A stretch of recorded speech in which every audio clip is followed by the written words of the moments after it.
Hello my friends, welcome back to my channel. I hope you are doing great today. If you're here, it means you're excited to learn English while also learning about amazing personalities who changed the world. Learning English becomes so much easier when you listen to stories, especially biographies of great leaders.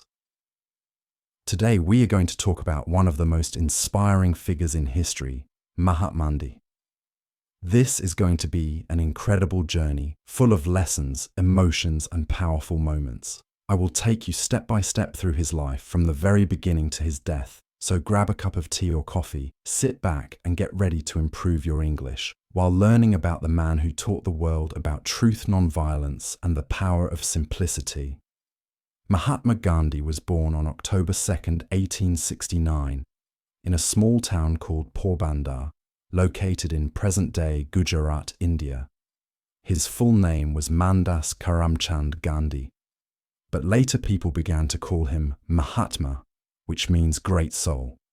Let's start from his childhood. Mohandas was born into a Hindu family.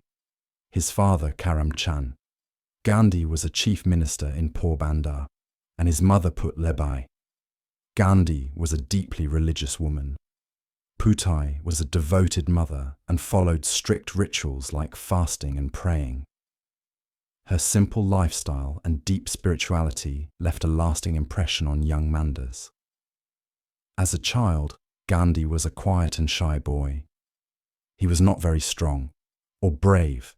In fact, he was scared of many things, including the dark. But he had a deep sense of curiosity and an eagerness to learn. He loved listening to stories from Indian epics like the Ramayana and Mahabharata, which taught him about truth and good behavior. When Gandhi was around 13 years old, he was married to Kurba Gandhi, a girl of the same age. This was common in India at that time, but it was still a life-changing moment for young Gandhi. He often said that he learned a lot from Kurba, as she was a strong and independent woman who supported him throughout his life. After finishing school in India, Gandhi decided to become a lawyer in 1888 at the age of 18. He left for London, England to study law.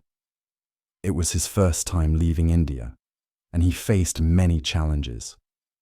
He struggled with speaking English fluently and adapting to British culture. He felt lonely and missed his family. But he did not give up in London. Gandhi learned a lot about Western ideas, but he also stayed connected to his Indian roots. He started eating simple vegetarian food, following his mother's teachings. This was the time when Gandhi began to read books about different religions, such as Hinduism, Christianity, and Islam. These books shaped his belief that all religions teach love and truth. Gandhi completed his law studies in 1891 and returned to India. He hoped to start a successful career as a lawyer. But things didn't go as planned. He was shy and nervous in court, and it was hard for him to argue cases. It seemed like his dream of becoming a great lawyer was slipping away in 1893. Gandhi was 24 years old when he received an offer to work in South Africa. A businessman from Gujarat, Dada Abdullah, needed legal help for his business, and he invited Gandhi to assist him.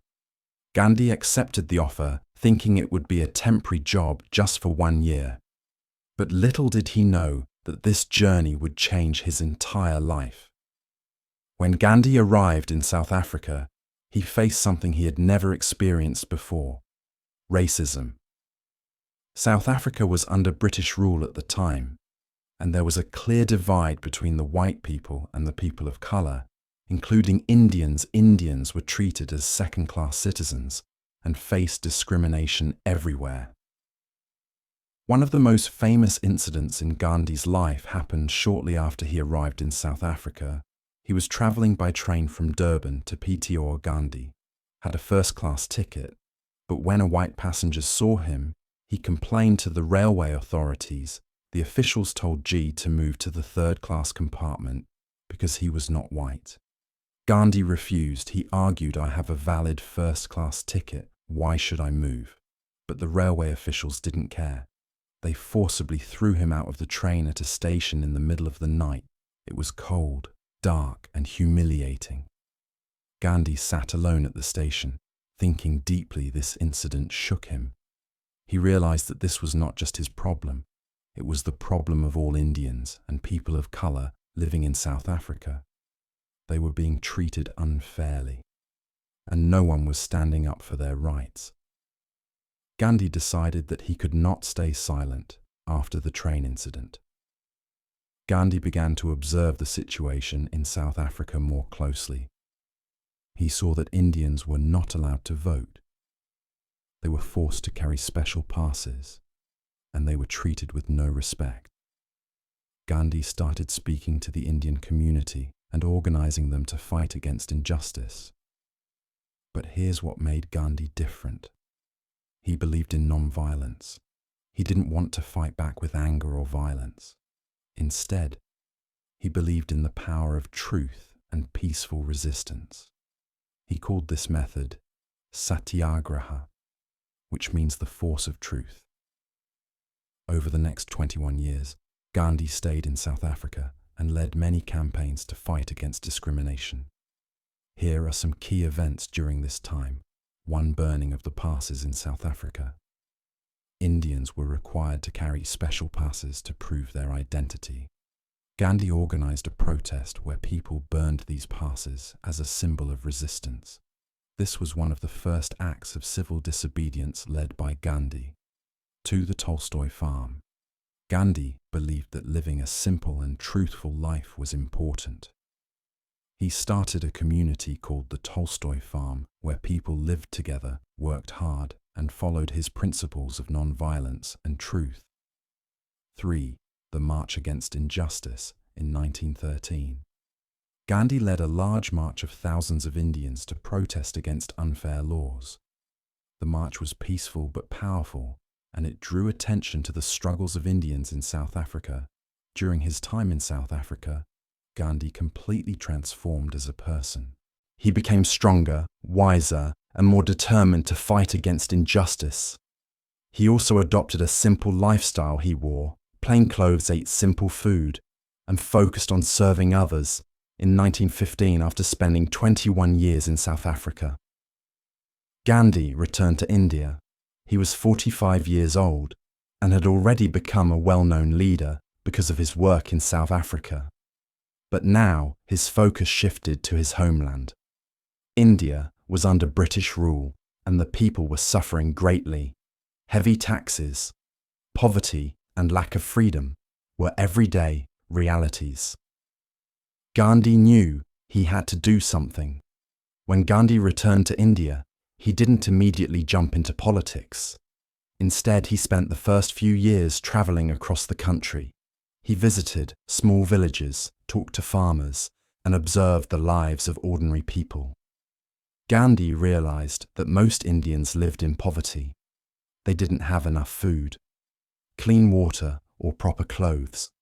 Farmers were forced to pay high taxes to the British, even when their crops failed. Gandhi felt the pain of the people deeply and decided that his life's mission would be to help them. One of Gandhi's first major campaigns in India happened in Champaran, a district in Bear. The farmers there were being forced to grow indigo, a crop used to make blue dye instead of food. Even worse, they were paid very little for their hard work. The farmers were starving, and they had no way to fight back. In 1917, Gandhi went to Champaran to understand their problems. The British authorities tried to stop him, but Gandhi didn't back down. He stayed in the villages, spoke to the farmers, and collected evidence of their suffering. Gandhi then led a peaceful protest against the British, demanding better treatment for the farmers. This movement was a success, and the farmers were finally allowed to grow food instead of indigo. This was Gandhi's first major victory in India, and it showed the power of non-violent resistance. During this time, Gandhi worked hard to unite Hindus and Muslims in India. One example of this was his support for the Caliphate movement. in 1919. This movement was led by Muslims who wanted to protect the Ottoman Empire's Caliph, their spiritual leader after World War I. Gandhi believed that Hindus and Muslims should work together for India's independence. He supported the Caliphate movement, which helped bring the two communities closer. This unity was very important for the independence struggle by 1920. Gandhi had become the most important leader of the Indian independence movement. He launched the non-cooperation movement, which was a nationwide protest against British rule. Gandhi asked Indians to 1. Boycott British goods, stop buying British clothes, tea, and other products. 2. Resign from British jobs. Quit working for the British government. 3. Reject British schools, pull children out of British-run schools. Instead, Gandhi encouraged Indians to use Swadesi products, meaning goods made in India. He even started spinning siai, a type of hand-woven cloth, and encouraged others to do the same, spinning khoti. Became a symbol of self-reliance and freedom. This movement gained huge support, and millions of Indians joined Gandhi's call for non-cooperation. However, the movement faced challenges in 1922. Some protesters in a village called Chacha turned violent and set a police station on fire, killing several policemen. Gandhi was deeply upset by this incident because he believed in non-violence. As a result, he called off the movement, even though it was very successful in 1930. Gandhi launched one of the most famous protests in history, the Salt March. At that time, the British had a monopoly on salt. They taxed salt heavily, making it expensive for ordinary Indians.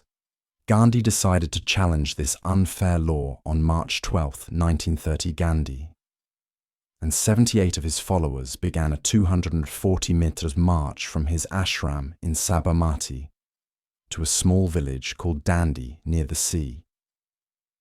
Thousands of people joined him along the way when they reached the seashore on April 6th. Gandhi picked up a handful of salt from the ground, breaking the British salt law. This simple act became a powerful symbol of resistance. The Salt March inspired millions of Indians to join the independence movement. Gandhi was arrested many times by the British, but instead of weakening the movement, his arrests made him even more popular. People saw him as a symbol of courage and sacrifice. Each time Gandhi was imprisoned, more and more people joined the struggle for freedom. In 1942, during World War II, Gandhi launched the Quit India movement, demanding that the British leave India immediately. He gave a powerful slogan, "Do or die." He asked Indians to fight peacefully, but with determination, saying they must not stop until they achieved freedom.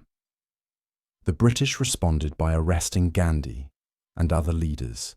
Protests erupted across the country, and people showed incredible bravery. The movement created massive pressure on the British government to leave India finally, after years of struggle, sacrifices and peaceful resistance. India gained independence on August 15, 1947. Gandhi's dream of a free India had come true. However, independence came with a painful division of the country into two nations, India and Pakistan. Gandhi was deeply saddened by the violence and hatred between Hindus and Muslims.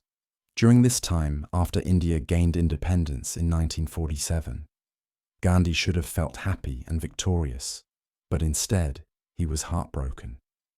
The country he loved so much was divided into two nations, India and Pakistan. Based on religion, this partition caused terrible violence between Hindus and Muslims, and thousands of people lost their lives. Gandhi, who had always dreamed of a united India, was deeply saddened by this hatred and bloodshed. Now in his final years, Gandhi's focus shifted. He worked tirelessly to bring peace and harmony to the people. Let's explore this powerful and emotional chapter of his life when the British left India in 1947. They divided the country into two parts. India became a majority Hindu country, while Pakistan was created as a majority Muslim country. This decision led to chaos. Millions of Hindus and Sikhs were forced to leave their homes in Pakistan and move to India, while millions of Muslims moved from India to Pakistan. During this migration, people faced unimaginable suffering. Families were torn apart, homes were destroyed, and there was widespread violence. Hindus and Muslims who had lived together peacefully for centuries started fighting each other. Gandhi could not bear to see this hatred. At the age of 78, Gandhi decided to travel to the most affected areas to stop the violence. He walked barefoot through villages, met with angry mobs, and begged people to stop killing each other. He told them, "We are all children of the same God. Why are we fighting?" Gandhi didn't just talk, he led by example. In Kolkata, when violence broke out between Hindus and Muslims, Gandhi stayed in the city to restore peace. He refused to eat until the violence stopped. This was one of his famous hunger strikes, where he would fast as a form of protest. People were moved by his sacrifice and started to lay down their weapons. In January 1948, Gandhi moved to Delhi, where more violence had erupted. Once again, he began a hunger strike, refusing to eat, until Hindus and Muslims promised to live in peace. Gandhi's health was already weak, but he didn't care about his own life. He believed that his fasting could inspire people to change their hearts. The people of Delhi were deeply affected. They realized how much Gandhi was willing to sacrifice for peace. Both Hindus and Muslims came together to pledge that they would stop fighting. Gandhi broke his fast when he saw that his efforts were successful. Even in his final years, Gandhi continued to live a simple life. He stayed in a small room, wore his humble khoti clothes, and ate plain food. He spent his days spinning his chakra, spinning wheel, praying and meeting people from all walks of life. He also worked hard to uplift the poor and improve the condition of the untouchables, whom he called Haraj. John's children of God. Gandhi believed that every human being deserved respect and dignity regardless of their caste, religion or background. On January 30th, 1948, something terrible happened. Gandhi was in Delhi, staying at Birla House every evening. He would hold a prayer meeting where people gathered to listen to him that evening. As Gandhi walked to the prayer ground, a man named Nathuram Godse approached him. Godse was angry with Gandhi because he believed that Gandhi was too kind to Muslims and had allowed the partition of India before anyone could stop him. Godse pulled out a gun and shot Gandhi 3 times in the chest.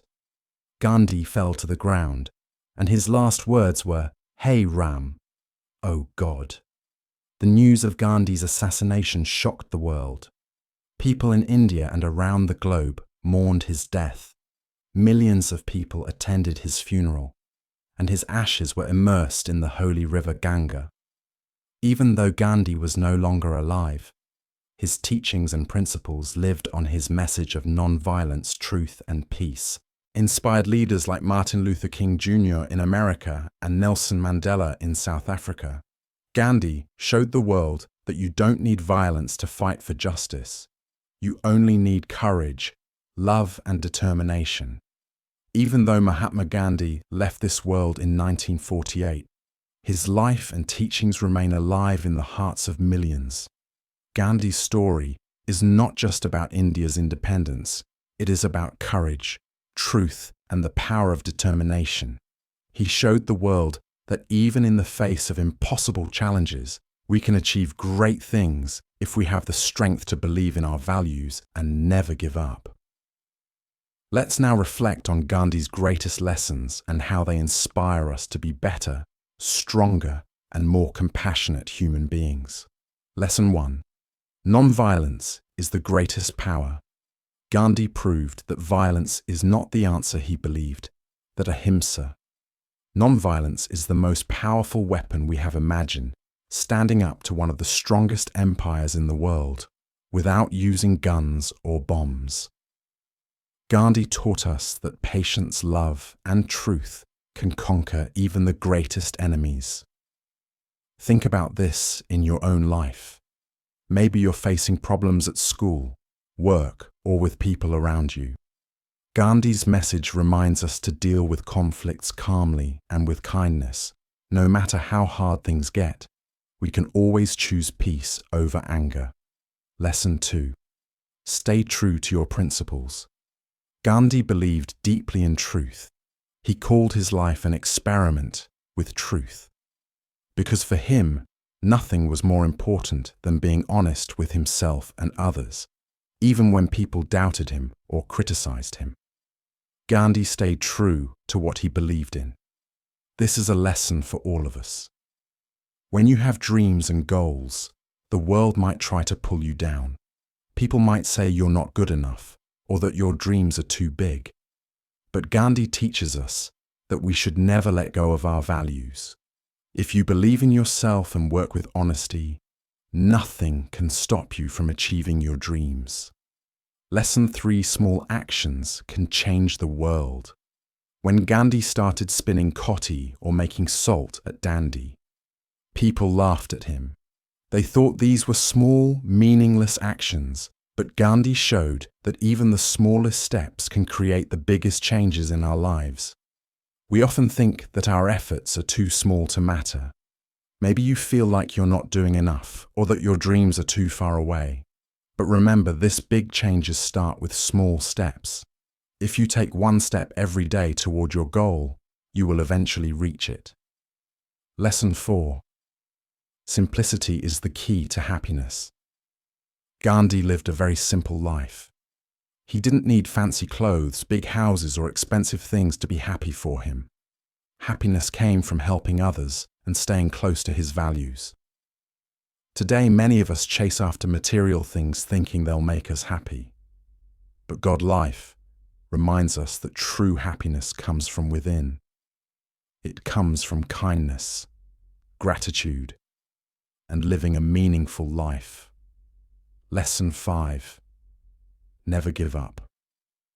Perhaps the most inspiring part of Gandhi's life is his determination.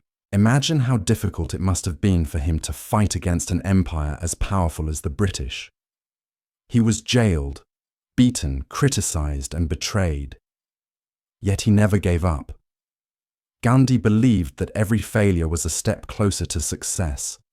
He often said, "First they ignore you, then they laugh at you, then they fight you, and then you win." This is a lesson for all of us. No matter how many obstacles come your way, never stop fighting for your dreams. You might fail once, twice, or even 100 times, but as long as you keep going, you will achieve what you want. Even today, people around the globe look to Gandhi for guidance. His life shows us that no matter where you come from or how small you feel, you can make a difference. And Mahatma Gandhi's face is on all Indian currency because he is considered the father of the nation. The image used on the currency comes from a famous photograph taken in 1946, where Gandhi is smiling warmly. This smile represents peace, simplicity, and hope. As we end this story, think about Gandhi's life as a shining example. He wasn't born rich or powerful. He was an ordinary man who believed in extraordinary things. His dream was to free India, and he achieved it, not by fighting with weapons, but by fighting with his heart, his mind, and his soul. You too have the power to achieve your dreams. You don't need to be perfect or have everything figured out. All you need is courage, determination, and belief in yourself. Gandhi once said, "Be the change you wish to see in the world." This means that if you want to make the world better, you must start with yourself. Work hard, stay honest, and never stop dreaming. Gandhi's life may have ended, but his spirit lives on in every person who fights for truth, justice, and freedom. He is not just the father of the nation, he is a father figure to the world, showing us the way to live with purpose and compassion. Let this story of Gandhi remind you that greatness is within all of us. You can overcome any challenge, achieve any dream, and make the world a better place. Just as Gandhi did, remember. Remember, you are stronger than you think, braver than you know, and capable of amazing things. Keep going and never give up. This was the story of Mahatma Gandhi, an ordinary man who changed the world. Thank you for listening. Let me know what you learned from this story.